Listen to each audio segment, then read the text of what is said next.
Can everyone see this? Yep. Yeah. So, Jay asked me to just put a presentation together, so I just kind of figured that I just throw together, look through a bunch of photos, see if I can find something that might add a bit of value to people that are new to the industry, but also people that are experienced as well, and just maybe get you thinking about just a few things, hopefully. So the first sort of section is basically just mainly related to unusual copter termes jobs when you get to the job, and they seem to find them. Who's recording this? I am. Is that all right? Oh yeah, that's fine. I just got the little message I wanted to know. You're now on the video. Can you still see me though? It's the NSA. So my thoughts were that, I don't know, I've been to plenty of copter termes jobs over the years where you get there, you scratch the head and you think, how the hell am I going to fix this? And whether that's on a recall or whether that's on just a new customer and they've got copter termes in a really unusual place. But what I found was that almost every single one of those jobs was not necessarily fixed by an awesome termidor barrier. It was because I ended up jumping fences to find where the nest was and locate where the problem's coming from, rather than focusing on the unusual structure, trying to work out a way to kill it, whether it's through baiting or whether it's through hunting down the gum tree or whatever, asking neighbors, whatever you got to do. So that was just, I thought I'd go through a few photos here. That's just a little micro nest. We use a pole saw. An arborist suggested it to get down micro nests. So if you have one up the tree, I know it's not so important to get rid of them, but when we do, we've got a pole saw on board. It just sits beside the ladder, and we can go up to 6 meters and just slice down the nest, and they come off all right. I just cop those in a drill hole. We'll drill through the tree. So this is sort of what I was talking about. Certainly in our area, these big squiggly gums, they are often the cause of the problem. And I know when I started off, like my dad owns Termite Solutions, and he's been a termites only company as well. One of the things that I learned from him early on was to look for the biggest tree on the block. And when you're in a forest and there's 100 gum trees, just walk straight over to the biggest one. And I think the reason for that is because it's the biggest tree, it's most likely the oldest tree, it's had more time to establish a nest. And because once they are established, they could be 40 years old. You know, could be a massive nest that's been there for so long. And as you know, they hollow out the heartwood in the tree, and not necessarily, sometimes it kills the tree, but most of the time it hollows out the middle of the tree, and they're not actually affecting the sapwood and may not kill the tree. I think they've evolved to build a nest inside the tree and not kill them, because obviously it's in their best interest to make the tree survive, because it protects them. And so I'll go through here. They're just a couple of flight cuts. That's basically what you see when you first get to it. You just go up to the little cracks, see the little bit of mud, scratch it off, and you'll see termites coming out of the hole. That's a leopard tree. I don't recall them being, I didn't really take notice of them for quite a long time, but I've noticed they're very common in Brisbane, and I've found that these leopard trees are quite common for copter termes, and so don't disregard them. That's just a flight cut right there. Can you see clearly? Yeah. Great pics. That house there was from 8 years ago. Actually, we just did the retreatment 8 years later the other day, and everything's going well. I fixed that problem. They had copter termes in an unusual spot, big bivouac in the wall. We tried to bait them inside the house, but I decided to bait them on the tree at the same time. It was the first one that I've tried to do that, and it worked well. The reason why is because what I liked about it was that it gave me a connection to the nest, so I could actually get a link. So we didn't actually get much bait eaten inside the house, but on that tree, they smashed that bait so quickly. So within 2 weeks, there was never anything left in the bait, licked clean, and no termites in there. But I'd put the bait back in again, come back again in 2 weeks' time, and it was completely eaten out, and they're all gone. And so I think because it's so close to the nest, you've got so many numbers there, they just smash it coming out of there. But also, I really only got good feeding on the tree. But as soon as, after they'd eaten, say 3 boxes or whatever, the problem in the house all died and the colony collapsed. So I was able to find a connection to go, okay, yeah, there's heaps of gum trees around, but I baited one gum tree and that was the one that the problem collapsed. So I managed to find a connection there. Does that sort of make sense? So How what? far away from the tree was the house? That's the house there. You can see it on the, Yeah, but how far is that? 50 meters by the look of it.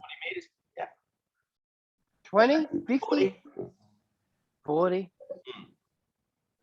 So Michael, if you knew that was the nest, why didn't you just drill and inject it?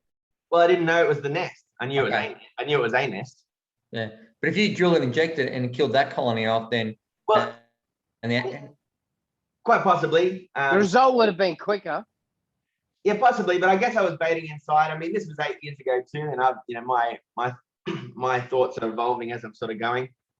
But, yeah, but anyway, it's just a show that that's one way that can be done. yeah. This tree here, one of my techs treated the house.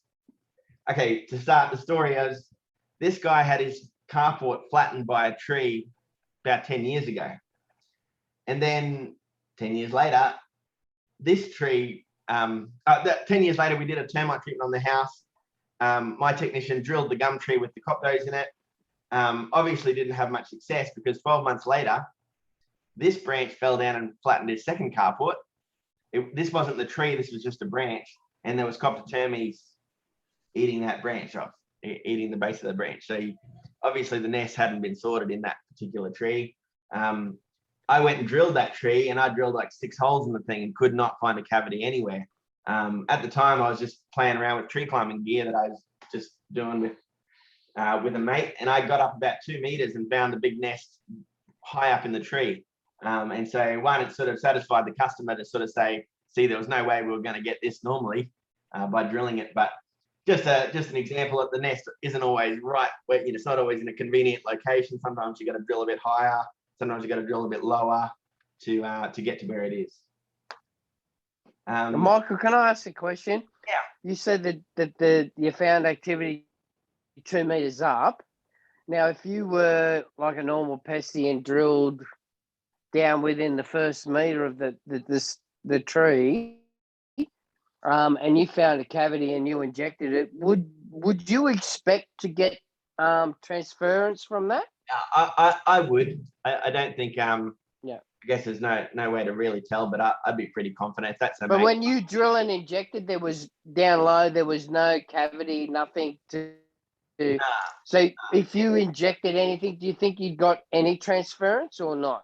Well, eventually I found a big cavity up high, but down low, the problem is that there will be a cavity somewhere, but I didn't find it, and I'd already drilled 5 or 6 holes in the tree, and you can't just keep going. And you drill different angles, different spots, different. Sometimes I go like a bit of a spiral, and I as I'll mention shortly, I always aim for the pith, and try to get right through that center, and I'll explain a bit further with that.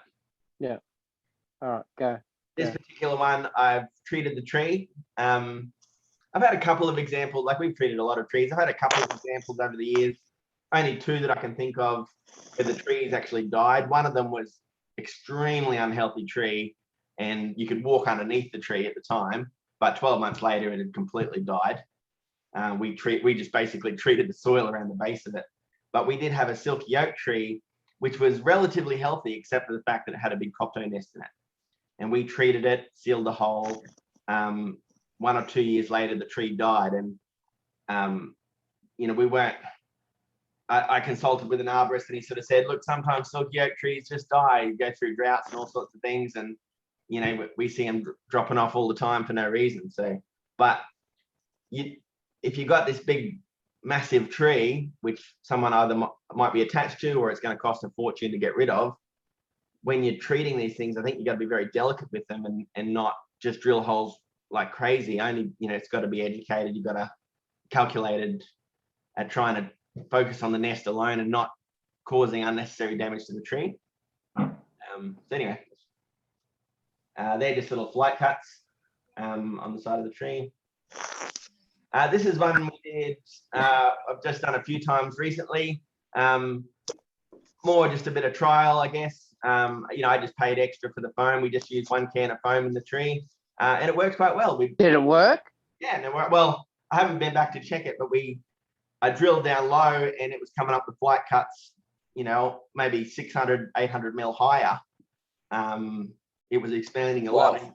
When you think about it, there's not even a liter of liquid in that can. The risk of infection to the tree, as opposed to if you put 40 liters of water in there, might cause rot or fungus or, something like that. I think might be a safer alternative. Always in a carry 2 cans of that in the van. So for a delicate situation, might be something to consider. I got Ozstates to make me up a long 8 mil injector with a rubber seal on it, and I just have this plastic thing, and I just take the cap and put it on the next can. Does that make sense? That all just stays. If you ask BASF nicely, they'll give you a little copper thing that slips into that clear tube nicely, and I think it's about 300 or 400 long, and you can slide that in. But you got to be nice to them to get them to give you that. You can make up your own use using a slab injector tip, a Riga slab injector tip, and then you just buy the tail and nut fitting, and it just screws straight onto it. Yeah, my new one's got the proper Ozstates normal thread, which so I can just put any injector on it now. Yeah, I remember that was actually that same tree from before. I just found that photo. This is another leopard tree, and you can see the mud, bulging out of the fork of the tree. Obviously, there's a lot of moisture there, and obviously it's coming up through the center of the tree, but obviously a big nest there. I'll show you a photo of what we found on the pre-purchase inspection later on. This is another tree that had died. This is how I found it, and as you can see, it's just bulging at the base from Termite's mud. Just there's no more room in that tree, in the tree, and obviously killed it. This was another one we drilled, and the cavity on this thing was huge. Like, it was quite a large tree, but the cavity was really like 400 mil wide. It was just a big, and you could see high up in the tree that the branches had been eaten out. And so I guess a message to someone like Damien or Lee that, often this tree could be 100 meters away from your problem job, and trying to, you might have a real issue on your hands, whether you're just starting out or you've had a problem like a retreatment. Don't discard these things. Don't forget about how far away they are. Travel as far as you need to go. Fences don't stop them. And so just, consider that. And like I said, start with the biggest tree on the block. It's a good start. So this is the growth rings in a tree. Just to give you a quick example. So in the center, you've got the pith. Somewhere around, basically the middle growth rings, you've got the heartwood. The outer growth rings are the sapwood. And that's where a lot of the nutrients comes up for the tree. And you'll find that different borers and different termites or whether it's a living tree or a dead tree, will actually prefer different parts of the tree. And then you've got, I think that soft section there is the cambium layer. Then you've got the bark on the outside. So what I sort of worked out quite a long time ago is that the termites will often travel along the highway of that pith. That pith, if you imagine a tree like this, where you've got multiple trunks that have split over. If you imagine the cross section as you work up through the tree, that pith would split into two. And if you imagine it like a highway, the road basically just splits into two and goes in two different directions. And so when you're drilling the tree, I've found to try to aim for that pith, to have a look at the shape of the tree, look at where the sort of try to aim for basically the middle, you're aiming for that pith. But here's an example where this was an old branch and the termites have come up and eaten that branch. And I'm sure if you filled that full of, metal or whatever, and then, you got rid of the tree, you'd see the inside pith lines of where they basically tracked up. And here's a bigger example. You've got a really large tree and the termites have come up. They've just eaten the heartwood the whole way up. You can see all the dead branches. And so that's another thing. Sometimes the tree looks quite healthy down the bottom, but if you look up at the foliage and see how much sort of leaf foliage you got up the top and also dead branches, you can often see the termite damage coming out of it. And when you've got termite damage up there, unless it's drywood termites or something, it's highly likely you've got a big copto nest. And I think the problem with copter termes is you don't see the size of the nest, but they're massive. If you've got a 300 or 400 mil cavity down low and the trees 50 foot high in the air and that cavity just goes the whole way up, if you imagine that mud mound would be massive. And so they've just got so many numbers behind them, and because they were so well protected in the tree, that the tree's so old, they just had so long to build those numbers up. Away from copter termes, this is just basically just some different entry points and some cool photos that I've found over the years. They've got these coming up out of a pipe in the slab internally.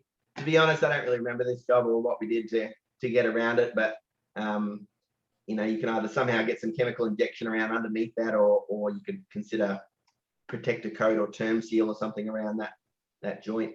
Just a couple of shadow mud sheaves by the look of it. This is all Shadowrhino termes from memory. This image, that's how I found it in the subfloor when I came in to do this inspection.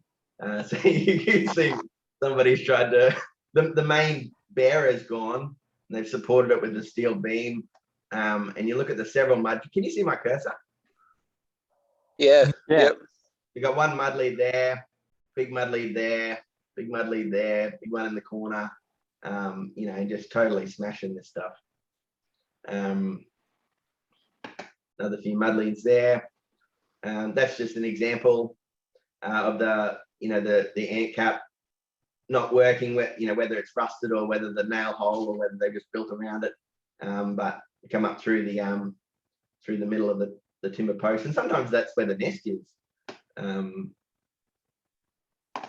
Okay, this particular job was one my brother treated it, and I just came to do an annual inspection. And I went to do the inspection of the house, and everything was fine. They said there was some termite damage in the front wall, but it was slab edge exposure the whole way around the house, and there was no sign of an entry point anywhere.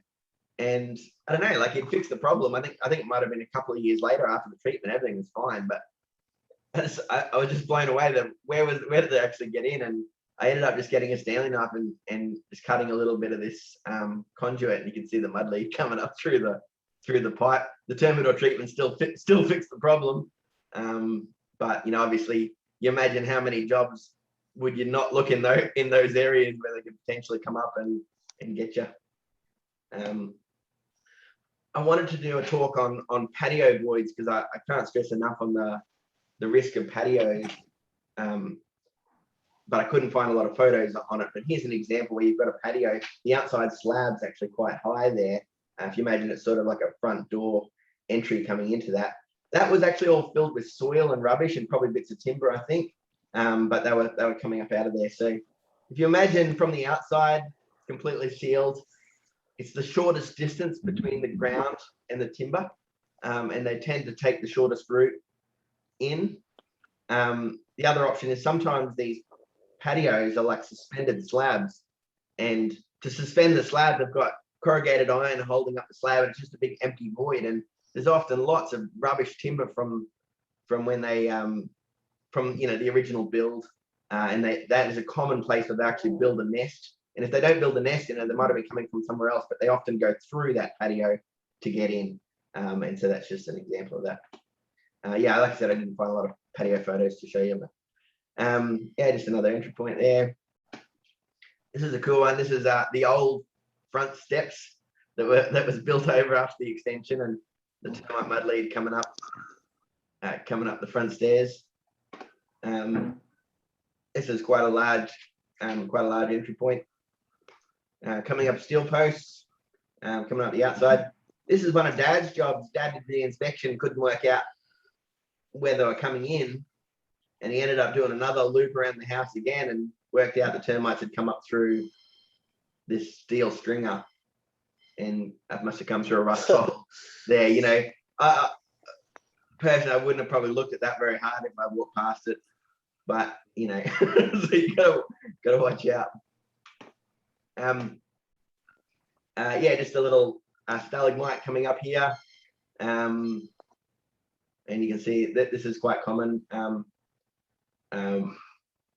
Microcerotermes will commonly do that. Just a common entry point is just any holes in the brickwork. So termites typically come through just poor mortar work, but when you've got an expansion joint like that, obviously it's a common place for termites to get through. Sometimes you've got a concrete path on top and you can't see, it's all siliconed up, but you imagine there's a hole there. So when you're drilling, obviously try to get a hole right in front of those things, because that could be where they're getting through. And obviously little concealed holes behind pipes, common place they come in.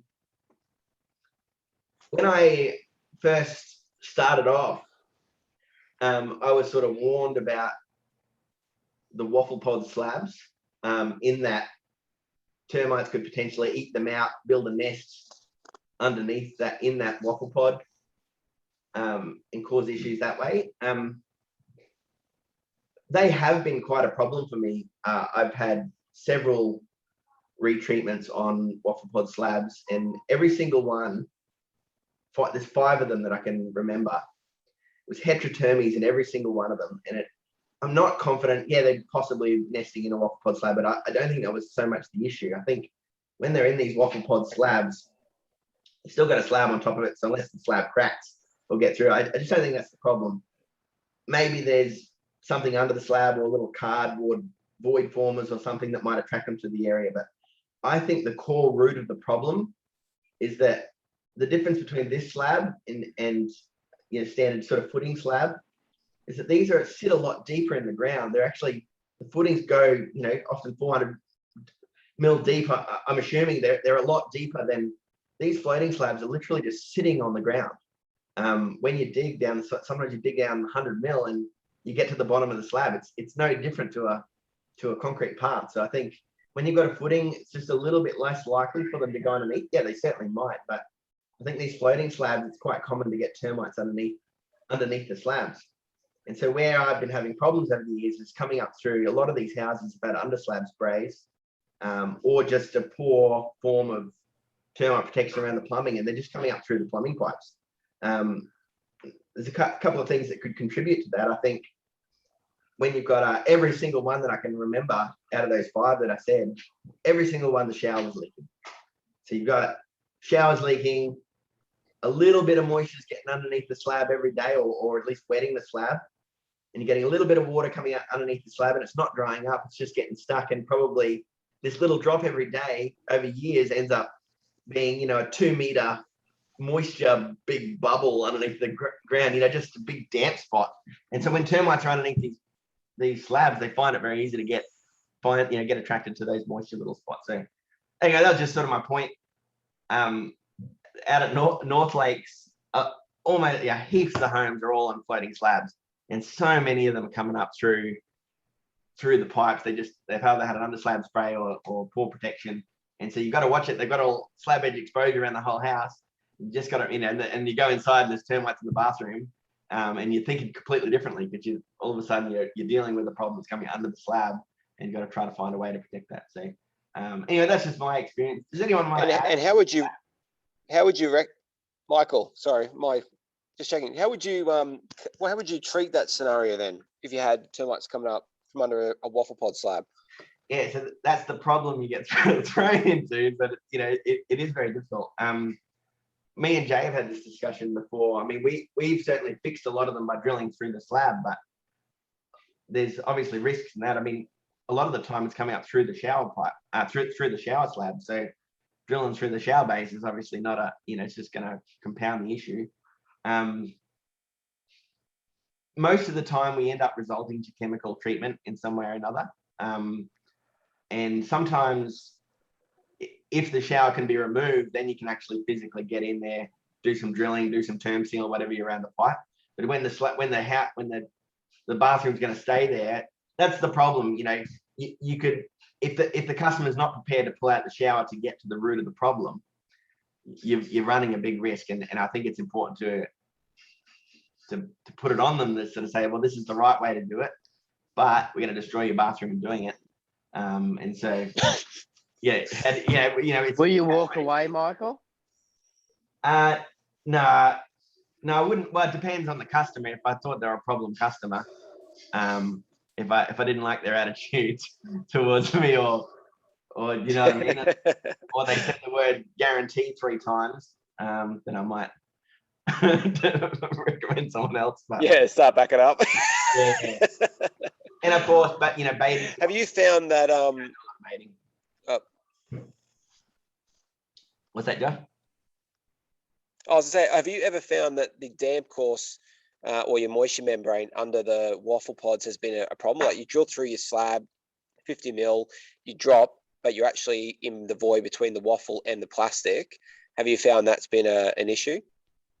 Not in terms of fixing the problem, if that's what you mean. Okay. Yeah, exactly what I meant. Because I've never had, like, I've had a lot of the scenarios you're talking about, but I've never had to do one with waffle yet. Right. So, and I always thought because there's that moisture membrane runs under all the waffle pods, even if you dropped into the void, you're really just pumping poison in that one little 200 by 200 void. Yeah. Okay. Sorry, I'm probably getting a little bit mixed up between two different slabs here, because definitely is a big issue when you drill through and you're hitting straight through waffle pod. Like there's not much you can really do there. You're not going to be able to pump in there, and I don't think I'd even try, to be honest. But it's the floating slabs in general that are the issue, that they're just sitting on the slab, and a lot of the time when you drill through them, if there's no waffle pod, you're just drilling straight into soil. Or the shower, or as we've spoken about before, the shower recess, where they recess the shower, and you've got the timber formwork pins which sort of hold the slab back, and a lot of those pins are still in the ground from the shower, and you just have issues coming up through those recess shower bases. So you're exactly right. I don't think, if I drilled through and I hit waffle pod slab, I don't think I would actually continue on with that method. To be fair, I don't think you're going to have any luck there, but this just seems to be a common design. Sometimes it's waffle, sometimes it's just a floating concrete thick slab. But those are just my sort of thoughts. I find houses with this, where they got a footing design, these tend to get a lot more problems through plumbing, and if they do, the plumbing's coming over the top of the footing. And I guess that was my whereas these ones, the plumbing's coming underneath and coming up in some really unusual spots. So that was my point there. This was our island bench. Copper termes had come up. This was the entry point, and we cut out the base of the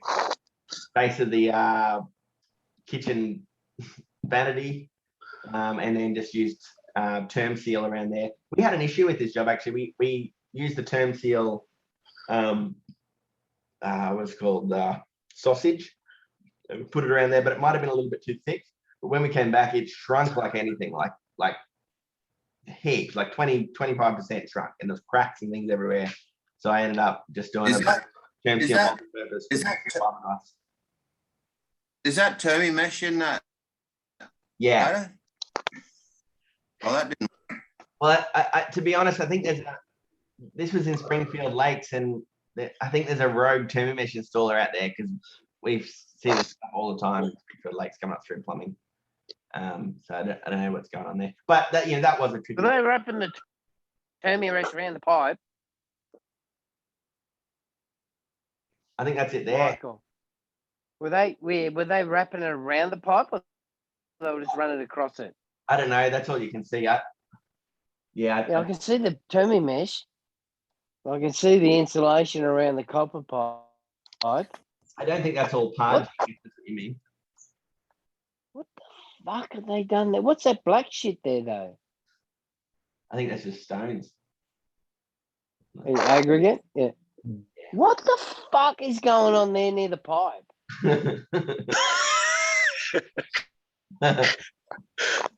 I'll just put a golly worth of fucking termy mesh there. That looks all good. Couple of How do they get certified off that? But like I said, we've had heaps of issues out that way. You want to go buy that bloke at slab of beer and say, thanks, mate. You made me thousand. Giddy up, champion. Here's an entry point. Me. This is an entry point to steel pipe. Same thing, you know, sometimes it might throw you a bit. You might not be looking at pipes and brackets coming up, but yeah, they can climb anything. Another common entry point is the basically you got a square hole with a round pipe, and there's just lots of gaps. The brickies don't, you know, might struggle to get mortar around there, or the lagging around the water pipe. Sometimes the water pipe's got a green sleeve on it or some sort of mesh around it, and so you want to at least cut a bit of that away so that you can get the chemical right around the pipe and touching the pipe. That was, yeah, just a Termimesh parging that, don't know exactly what's happened there, but they've obviously come up over the top of it. Coptone mud by the look of it. This happened last year. This was a granite guard house. We see granite guard issues left, right, and center. We're just constantly fixing them. This one here, we did see some damage coming up out of this pipe here, and so I don't know if that came in afterwards, but that was an entry point there. That was an entry point on the other side of the house, but this had actually come in afterwards. They'd cut this pipe in to go to an island bench, so they cut through the main slab to get to the island bench, and there was mud all around here, so I couldn't actually confirm if they'd actually come up through this, but there was damage all in that wall and around that pipe, and so we ended up cutting out the timber floor, and then sealing all around there with Termiflex from memory. I think that's all we used, but we cleaned it like a dentist and whatnot. This is that job I said before. We found them on a pre-purchase inspection. So this is the cop nose inside the house, just in a light fitting. You can see them all walking around inside. That was an interesting one just to come across. It obviously come up through the wiring. So we use a lot of thermal cameras on our inspection. So we get a bit of a multi-use out of them. I mean, sometimes if we don't find anything with the termites, we'll often find something to point out to the owner, whether it's poor insulation or whether it's a leak from the night rain before or a shower leak or something. So that just gives you an example of what you can see, and you know what, when you look at that through a normal digital photo, you don't see any of those lines, you don't see any of the shapes. Sometimes, depending on how good your quality your camera is, and also the time of the day, because if you imagine in the morning to the afternoon, all the colors switch around. Just to give you an idea, that the purple and black there is colder, and the yellow and the white's hot. And so at night time, all the colors switch around. You can see the Michael, if you don't mind me asking, what fluor are you using? 6, 8, 5? It's an E54. It's called. Yeah, it's a beauty. I think Shannon's got the next one up. He put a little post up recently, E74, I think. But yeah, it's a beauty. Yeah, I'm not allowed on that. I'm not allowed on that page. They keep deleting my posts and comments. So yeah, I can't do anything on that page. So fluor is my next step. I've got a Termitrack, but I just want a camera in the arsenal. So yeah, that's why the question I asked. I'm looking at a 6 or an 8 at the moment. Or Doug, did you say you want a camera in the ass? Yeah. And Jay, as long as you're smiling at me and look me in the eye, you can do whatever you like. All right? Yeah. Just on that, you won't regret. What was the damage on that one, on the camera? $8,000. But both my last cameras have lasted 10 years each. My first camera was $9,000 secondhand. Second camera was $16,000 brand new. This was $8,000, which is and better specs than my last camera. So the prices are coming down. Are you getting direct from America, or are you buying from a rep in here? My last camera, the one that was $16,000, I flew to America and picked it up for $11,000 and spent 4 weeks there, and I paid GST at the gate, which brought it up to $11,000. So, but you'd have to check the prices to see whether that's still actually, I mean, who's going to go to the States now? But yeah, so just to give you an idea, you know, you won't regret it, but we use them every day on every inspection. And, you know, we get, by 8 years, Do you have Termite? still holding up. Yeah, Jay convinced me to get one recently. We just picked one up. Awesome. They're awesome. Have you opened it yet? Yeah, I did it. We wasted about half an hour and got nowhere. So I sort of feel like Back in the box. no, They're awesome. I know they can chew your time. Yeah, no, I the best thing I ever bought that was $4,000. So, but a FLIR camera's next on the list here for me. Yeah. Well, don't be too tired. It'll last a long time, and look after it. Oh, look, I won't be tired. I'm just doing my homework, and I don't want to overpay for what I'm doing because the camera I'll need down here will be different to the one that you need up there. Yeah. Because of the temperature variances that we have here in summer and winter and whatnot. So, yeah, I spent the last 6 months doing homework and I haven't finished yet. Fair enough. So these are all bivouacs. That one was obviously not hiding anywhere.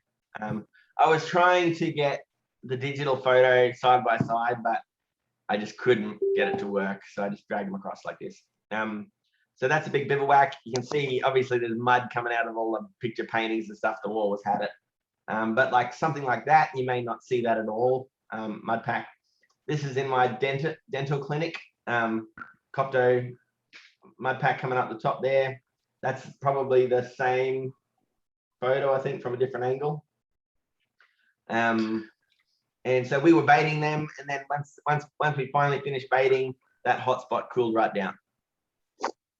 You know, soon as the colony had collapsed, that just went away, and you could just still see a little bit of the shape. You have photos of that? Yeah, not here, but I don't want to excuse Michael. I want results, buddy. I've got 60,000 photos, I think. Whoa. And I thought I was clicky. This camera, this feature is called thermal fusion. And so you don't typically go around using the camera on this, but if you're going to take a nice photo for showing off like this, it shows you where all these are mud packs. And so that bit there, you can see the bit of mud on the wall, but it's what you can't see behind the wall, which gives you a bit better of an idea of what's going on. You know, just for example, you know, you can't see anything there. But, you know. That's incredible. Yeah. Same thing there. You can see. I'm gonna get a camera. Hotspot. Oh, these are all the same photo from different with different, you know, different palette or thermal fusion, just to give you an idea. See that hotspot there. Just another cool photos. Cats look super evil. I hate cats. Did you kill that cat? Handprint on the hot water bottle. Yeah, a mud pack. There's obviously some sort of leak around that too, or there's some moisture around there as well.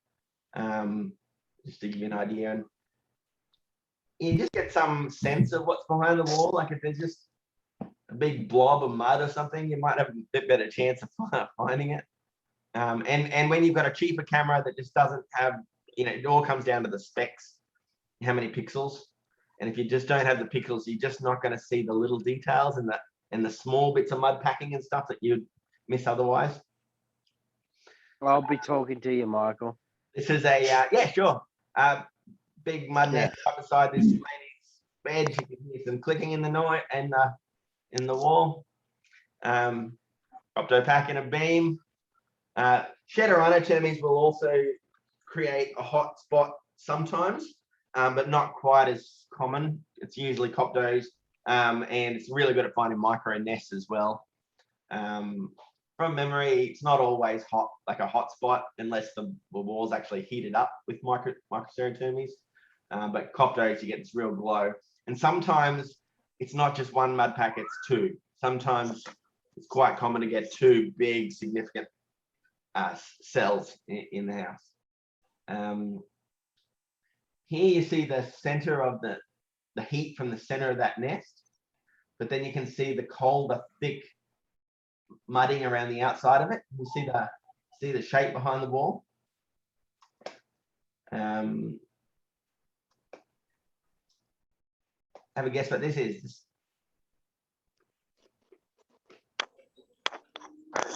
Dollars. I see a Hawaiian holiday there. The beehive.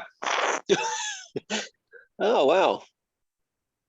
So they're Is both. that a beehive in the bottom left? Yeah. Wow. Those two on the left are the same image. Oh, and is that the honeycombing you can see to the left of the purple? And you can't see any honeycombing. It's all behind sophites and behind brick. But Oh, is that the brick? You can see the individual yeah, so shapes there. that's brick wall, but you can see the heat No, coming. top, up, go up, Michael, go up. Here, this on the left here. Brick. Is that brick?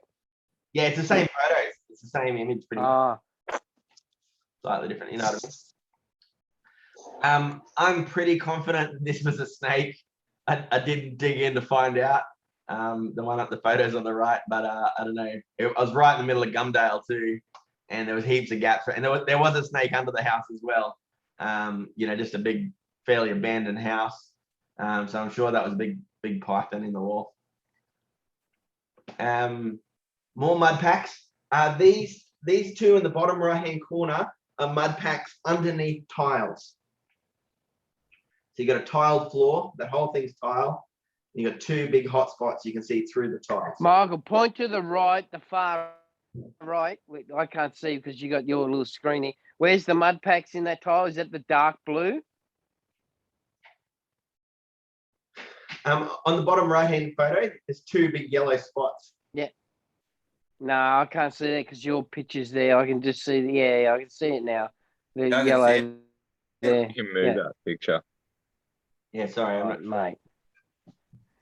not. I'm not even gonna. Oh, if I touch anything, I'll lose it. That's it. Yeah, these are all mud packs. All right. You can see them, like you can see the mud come out of the wall, but you also get a bit of an idea what's behind the wall as well. And the temperature's 20.7 there, though. Yes, Not bad. but there's definitely some variance. We're not looking. You typically need to calibrate the camera to find an exact temperature, so it might give you an idea. There's a whole lot involved in it. But in thermal imaging for termites, we're not looking for specific temperatures. We're looking for what this temperature is relative to the surrounding area, and what the difference is, because it changes all through the day. And so, it's not This quite relevant. Temperature here that you're recording, is that the temperature of the camera or the temperature of the ambient of the room? This bit here, you mean that it's saying the colors that you've got. The darkest color is 19.4 and the hottest color is 25.4. Okay, okay. All right, yeah. I'm just trying to understand the numbers that are being shown there. That's all right. All right, Yeah, cool. but it's not quite like, if you need to measure his skin, you actually need to type in the emissivity number to work it out. And there's a whole lot of calculations, and it's just not relevant to our industry or what we're trying to do. So that's all the same. No, The same scenario. we'll have a chat. We'll have a chat on the phone, Michael. Yeah, sure. These are all the same photo. Just a big mud nest. You can see the hot spot and then the thick dark mud on the outside. But if you have a look over here on the bottom right hand corner, that is what it looks like when we open it up. So we've got right in the center of the nest, that's where all the heat was coming from, and then we've got thick mud on the outside of it. That's the same photo, just to give you an idea of what you're looking at there. Hey, Michael, can you hear me, mate? Yeah. All right. Hello, everyone. I finally worked out technology. I can hear everyone else. But anyway, I've got a theory, mate. I don't have a camera, and the reason being is it's very humid. I'm up in North Queensland here. It's very humid, and the top. I guess I'd need to go there very early in the morning or very late at night to pick something up in the wall. But with the previous comment you just made, can you set the parameters of that device to kind of pick up slight variations between, say, 30 degrees and 33 degrees, and then you're going to pick up that color? Yeah. So you've got Does that make sense? you've got a bucket load of flexibility. One option is if you're having, what can happen is that if you are at a certain time of the day, at certain times of the day and at night, the room will reach an equilibrium. If the wall heats up during the day, but the studs are still cold, but in the afternoon, the wall's cooling down, but the studs are still warm from the day. So at certain times or if you inspect a room in the middle of the house, you've got no heat coming from the sun or whatever. It's all just like a well insulated room. So you can crank up, just for example, you can crank up the air conditioning for 10, 15 minutes, cool the room down or heat the room up, depending on if it's cold. That will help. The camera itself has a lot of flexibility. It has an auto feature, which typically you just use all the time. But when you're really trying, like let's say you found some termites on the wall, but you're really focusing on, you want to find out what can you find out about this wall, you can set the parameters so that it has a wider span of temperature variance, or you can reduce the top or the bottom so that you're only looking at high temperatures, or you're only looking at low temperatures, or you're looking at everything, and you can really shorten that span down to and it will show you, like for example, you can overlay it with a digital image, just like this thermal fusion. This is saying only look at temperatures from 20 degrees to 22 degrees or whatever. Only show that on the camera, and you can put that down to like 1 degree. Incredible. Yep. While I've got you, mate, I'll ask you one more quick question. Shadowrhino termites, you said they don't show as much heat as other species or coptos. That's your observation? My observation is that they probably don't cause big mud packs just quite as often. They certainly do, but most of the time we're finding big hot spots from coptos, and occasionally you find a shadow net, a big shadow cell. Yeah, that's interesting. Gavin, whereabouts in North Queensland? You Cairns? Whereabouts Cairns are you? Cairns, mate. Yeah, I'm I up know, in but Cairns. whereabouts? I live in Brinsmead, but I service the area basically from Goldsboro or Gordonvale all the way up to Palm Cove. Oh, Palm Cove, yeah. Yeah. Oh, no, so I'm a Trinity Beach boy. What's your name, mate? You're coming up as iPad. iPad Dougie. Dougie, all right. Nice to meet you, mate. Yeah. Serial Pest. Oh, yeah, right. By name and by legend. Yeah. The man, the myth, the legend. Yeah, okay. That is Serial Pest. Yeah, I'm a Trinity Beach boy. That's good, mate. Used to live across the road from Trinity Beach School. Oh, yeah, okay. Public school, yeah.